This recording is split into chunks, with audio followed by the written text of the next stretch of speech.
Mas, meu diretor, muda a música porque agora é o momento dele brilhar, tá? É o momento de Vini Sampaio brilhar. Vasco da Gama, o gigante da colina, que também vem passando por momentos difíceis. O injustiçado, né? O injustiçado, né? O injustiçado gigante da colina que passa por momentos difíceis fora das 4 linhas, tá? É bom falarmos isso aqui, porque dentro das 4 linhas o Vasco da Gama ressurge. O Vasco ascende, tá? O Vasco tem tudo para sair dessa situação da zona do rebaixamento, mas fora de campo o time vem sendo boicotado, essa é a palavra. O Vasco da Gama está sendo sabotado na temporada. Eu queria que o Vini falasse um pouco mais sobre isso, porque a gente fica muito triste. Cara, no dia 30, mais conhecido como ontem, o Vasco foi a julgamento, né? O Vasco foi a julgamento pelo Ministério Público do Rio de Janeiro, MPRJ, e eles decretaram de que não tem como os jogos voltarem a ser em São Januário, tá ligado? E foi um choque para o torcedor vascaíno. E não só o torcedor vascaíno, acho que todos os torcedores como um todo. Porque ninguém esperava dessa decisão.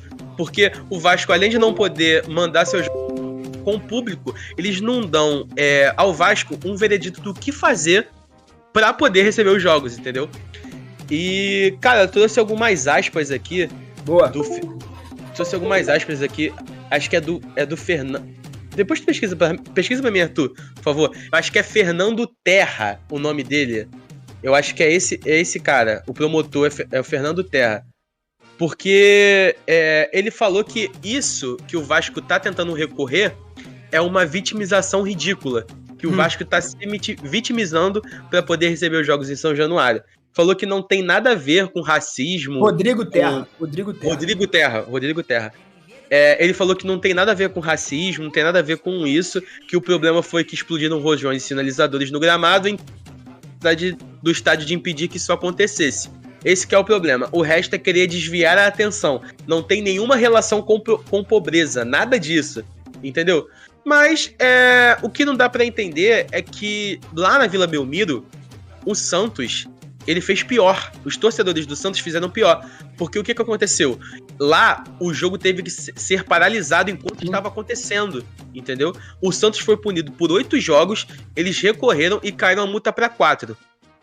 E o Santos já tá recebendo sua torcida dentro de campo. Porque no último domingo jogou contra o Grêmio lá e venceu, com o apoio de sua torcida. O Vasco foi punido por 4, tentaram prolongar para 8 jogos, entendeu? Sendo que o jogo acabou. O jogo chegou a chegar ao fim. Todos os protestos, não tô legitimizando o que a torcida do Vasco fez, tá? Claro, Aqueles vândalos, não tô legitimizando o que os vândalos fizeram, de jogar coisas no gramado, fogo de artifício, etc. Eu não tô vitimizando eles, não tô legitimizando eles. Mas não pode ter 2 pesos, 2 medidas. Perfeito. Entendeu? Agora, aí ele complementa, né, falando: agora, se o estádio está com suas saídas de emergência, levando para vielas que são incapazes de receber um fluxo de milhares de pessoas de uma vez na hipótese de uma emergência em que seja necessário evacuar o estádio, é claro que isso tem que ser citado. Não é porque é favela, são aspas dele, não é porque é favela, é porque é estreito, entendeu? Cara, bizarro. Querer pegar a coisa por esse viés é se recusar à responsabilidade de melhorar o serviço e querer ficar numa posição eterna de injustiçado. Então, cara, não dá pra entender. Ele fala que não tem nada a ver com pobreza, mas ele cita as vielas de forma pejorativa, entendeu? Não tem como entender. Você não sai de São Januário e você já sai numa viela. Não, você tem uma rua principal, você tem praças ali e tal. Ele não deve nunca ter ido em São Januário, ele deve ter visto São Januário do Google Maps de longe, e aí acha que tipo assim, fica em cima do morro, entendeu? Não dá pra entender. E aí, uma das opções que deram, né, e tal, pra tentar correr atrás, né, pro Vasco tentar correr atrás de receber sua torcida, foi a respeito da biometria, coisa que não é necessitada em nenhum estádio do Rio de Janeiro. Não tem biometria no Maracanã, nem no Engenhão, nem no Estádio do Trabalhador em Resende, não tem em Volta Redonda, não tem na Ilha do Governador, não tem lugar nenhum. E eles querem isso pro Vasco. E aí, mais uma vez, aspas dele: acho que a biometria seria uma mudança de mentalidade, um divisor de águas. É muito interessante que isso comece por São Januário, justamente por marcar simbolicamente essa diferença entre o relacionamento que existia. Mas é uma iniciativa que a gente pretende estender para todos os estádios. Estamos cobrando isso de São Januário porque acabou de ocorrer um evento de extrema violência dentro do estádio, em que sinalizadores foram arremessados no gramado, rojões foram apreendidos. Tudo isso mostra que eles entraram. Como eles entraram? Como eles explodiram isso lá dentro? Não foi no Maracanã, não foi no Engenhão, foi em São Januário. Agora, isso não significa que a biometria não deva ser estendida para outros estádios. Deve sim, mas é muito mais interessante que comece pelo pior de todos, que é São Januário.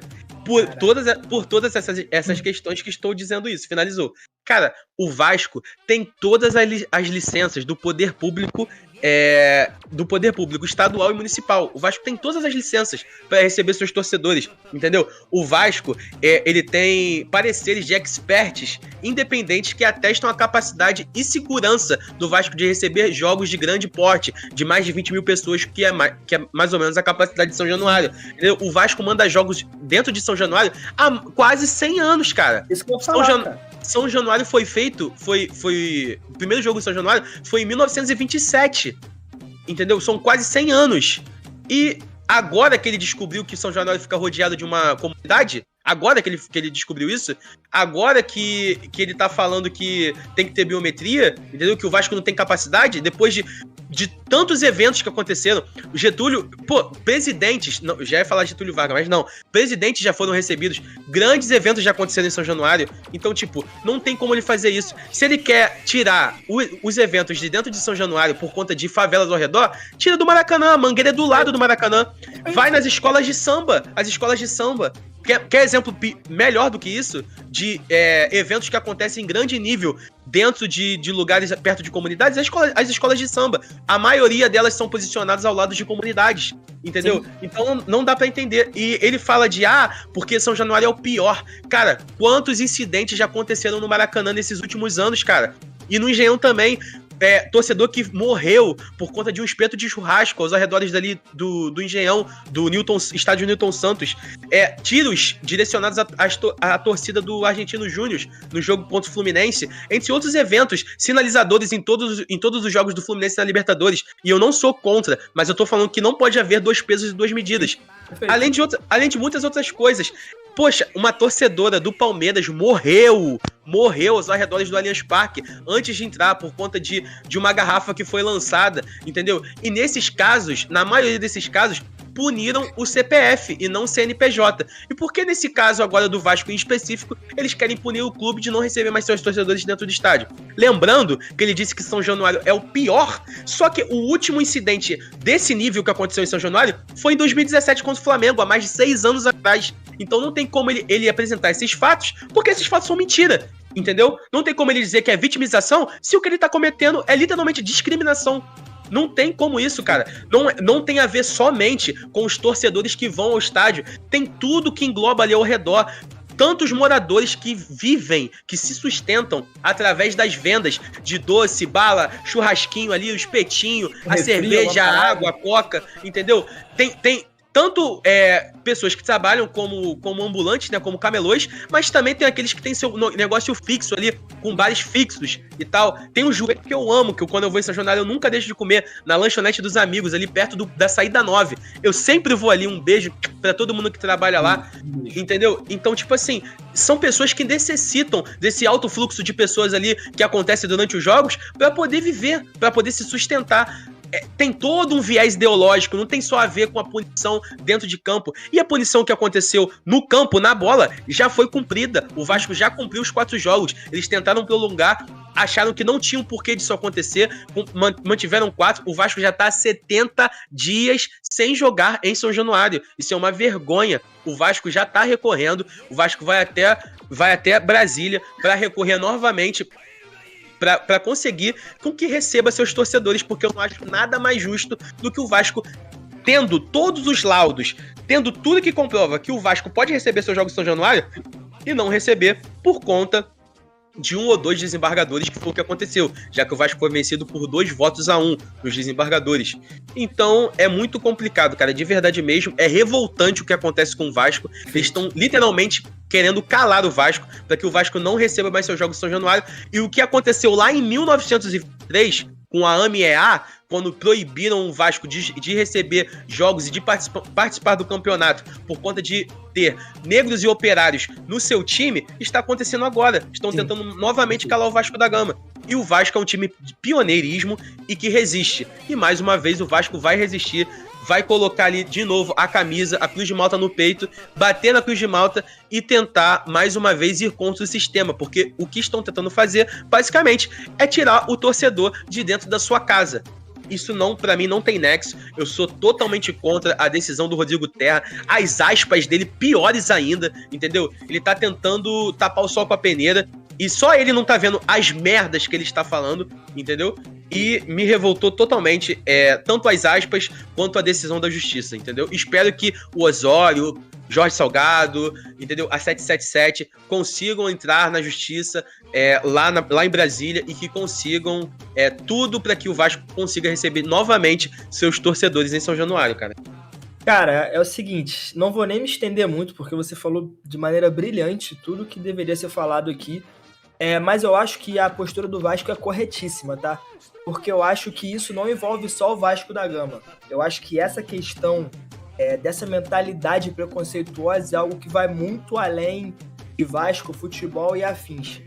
Isso é algo cultural e que infelizmente ainda assombra muito a sociedade onde a gente vive. Então acho que o Vasco se posicionar dessa forma, de maneira... Rapaziada, vocês podem fazer o que vocês quiserem, a gente não vai desistir, nós vamos ficar aqui como resistência, vamos tentar, vamos lutar pelos nossos direitos e beleza? Eu acho que é importante não só pro Vasco em si, mas também pro futebol como um todo. Pra gente perceber que também não existe mais espaço para esse tipo de comentário, esse tipo de pensamento, e esse tipo de ideologia completamente desvirtuada no futebol. Porque, desculpa, não só no futebol, na sociedade como um todo. Porque quando a gente escuta tipos de comentários como esse, perdão até pela comparação, mas parece The Office, cara. Parece The Office, aquela série. Esquete. Todo episódio de The Office é o chefe Michael Scott fazendo alguma merda absurda, que a gente olha e fala assim, mano, só em série que isso acontece, né? Bizarro, e dá uma risada. Só que quando a gente vê acontecendo na vida real, é chocante, porque é muito triste. O cara falar que o Vasco da Gama não pode jogar na sua casa por conta da sua localização, por conta do que tem em volta, jogando o Vasco totalmente de maneira pejorativa. É isso que o Vini falou. Ele trata as favelas das comunidades como algo pejorativo, ele trata o comércio como algo pejorativo, ele trata a vida dos arredores de São Januário como algo pejorativo e ruim. Ele simplesmente descredibiliza tudo que acontece em volta, colocando tudo no mesmo saco, como se fosse tudo ruim. Na outra live a gente falou aqui, eles usaram os exemplos de tráfico de droga e etc, e que pessoas andam armadas e que tem fuzil. Gente, eu particularmente, eu nunca fui a São Januário, tá? É o único estádio do Rio que eu nunca tive a oportunidade de ir. Mas, porra, o Vini vai a São Januário praticamente a vida inteira. Enquanto a gente falava aqui aquele dia, mó galera no chat veio falando, pô, já fui a São Januário, foi tranquilo, ele nunca foi a São Januário. Então essas pessoas vivem numa bolha tão perigosa que elas ficam contando mentiras e mentiras se espalham, até que viram uma verdade mentirosa. Porque esse que ele tá falando, ele acredita fielmente que é verdade, sendo que não é. E ele repassa para um, que repassa para outro, que repassa para outro, e vira um ciclo infinito de ódio que nunca tem fim. Então o movimento do Vasco de, na raiz, se posicionar e falar, rapaziada, não é assim que a banda toca, vocês estão completamente errados, vamos rever isso, eu acho que é muito importante de novo. Não só pro Vasco, mas pra sociedade como um todo, porque isso que tá acontecendo extrapola os limites do futebol. E, cara, é extremamente triste, enquanto sociedade, a gente perceber que isso ainda existe no século XXI, em 2023, em agosto de 2023, a gente ainda tem que vir aqui na live para falar sobre comentários preconceituosos, extremamente tristes e horríveis a respeito de comunidades, favelas e pessoas que vivem ali ao redor e dependem disso para sobreviver. Perfeito. E o Vasco enfrenta o Bahia, Arthur, no dia 3/9, mais conhecido como domingo, às 6h30 da noite. Já tá tendo uma mobilização das torcidas organizadas do Vasco em prol do apoio, né, para o Vasco nessa situação, porque o jogo vai ser fora, então o Vasco vai ter aí mais ou menos uma semana, talvez até mais, porque o jogo do Curitiba tá para ser adiado do dia 13, o Vasco só vai jogar dia 16/9, em casa, entre aspas, porque será contra o Fluminense, não sabemos se São Januário já vai estar liberado ou não Vasco queria mandar esse jogo até no Maracanã, só que o Maracanã parou para reformas. A gente já trouxe aqui, possivelmente poderia até ser uma movimentação da dupla Fla-Flu, do Vasco não receber esse jogo como mandante, já que como teve o jogo do primeiro turno 90-10, o Vasco teria esse direito também agora contra o Fluminense, e tem aquela briga de egos todas, a gente não precisa nem entrar nesse assunto, mas enfim, o Vasco tem praticamente 2 semaninhas aí para correr atrás e fazer com que os seus jogos voltem a ser mandados, que os seus jogos em casa voltem a ser mandados em São Januário. As torcidas organizadas se juntaram em prol de apoio ao Vasco às 6h30 da noite no domingo. Todo mundo, todos os vascaínos estarem ali aos arredores da barreira do Vasco ali aos arredores de São Januário, na barreira do Vasco, para assistir o jogo. Vai ter telão, entendeu? Para o comércio voltar a funcionar ali, voltar a girar ali a engrenagem, porque acredito que esses moradores necessitam muito desse tipo de apoio, e vai ser ali para a torcida se reunir novamente, ter aquele clima de jogo que a gente sabe que é absurdo, é muito bom. Tem a Sambarreira também, que é o grupo, é a roda de samba que tem em São Januário, tem tenda, tem tudo. Então, tipo assim, é literalmente para apoiar, para mostrar ali a quem quer que queira ver que o Vasco tem sim ali seus torcedores fiéis, que os mesmos torcedores que levantaram São Januário lá a partir de 1923, entregaram a obra em 1927, eles estão sendo honrados agora, porque o Vasco não arreda o pé de jogar em São Januário, os torcedores não arredam o pé de sair ali aos arredores de São Januário. Isso se mostra como uma resposta histórica, assim como aconteceu há muitos anos atrás. Então, basicamente isso, o Vasco entra em campo domingo contra o Bahia, às 6h30 da noite, lá na... Eu esqueci o nome do estádio. Agora eu esqueci. Arena Fonte Nova. Arena Fonte Nova, perfeito. Lá na Arena Fonte Nova. Jogo de 6 pontos, né? Já que é um clube que tá ali perto do Vasco e tal. E esperamos que o Vasco saia com a vitória. Meu palpite, com a estreia de Payet, que está treinando 2 períodos sem folga. 1-0 Vasco. 2-1 Vasco. Perfeito. E gol dele, tá? Ele vai fazer gol. Coisa linda. Ele vai fazer gol. Aquele golzinho clássico, entrada da área, vindo por trás e chapando. Do jeito que ele gosta. Do jeito que ele gosta. Mas olha só, fechamos o Vasco aqui. Nosso diretor falou pra gente mudar um pouco a ordem. Por que 3-0 Bahia, cara? Que isso, cara? Que isso, cara? Não, aí acho que você surtou. Mas beleza.